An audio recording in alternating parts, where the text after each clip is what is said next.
ইনকিলাব মঞ্চের মুখপাত্র ও ঢাকা ৮ আসনের স্বতন্ত্র প্রার্থী শরীফ ওসমান হাদী গুলিবিদ্ধ হয়ে গুরুতর আহত হয়েছেন। তাকে দর্শক দেখানোর চেষ্টা করছি মির্জা আব্বাসকে দেখে ভুয়া ভুয়া স্লোগানে কিন্তু উত্তাল হয়ে গেছে এই মুহূর্তে ঢাকা মেডিকেল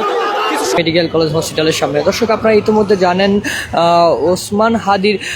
ঢাকা ৮ আসনের স্বতন্ত্র প্রার্থী ওসমান হাদি কিন্তু গুলি করা হয়েছে, সেই তারপরে কিন্তু তাকে ঢাকা মেডিকেল কলেজ হসপিটালে আনা হয় এবং এখানে কিন্তু আমরা লক্ষ্য করছি ওসমান হাদিকে এখানে আনার পরেই বিভিন্ন রাজনৈতিক দলের ব্যক্তিবর্গ কিন্তু আসা শুরু করেছেন, যেমন বিএনপির ঢাকা ৮ আসনের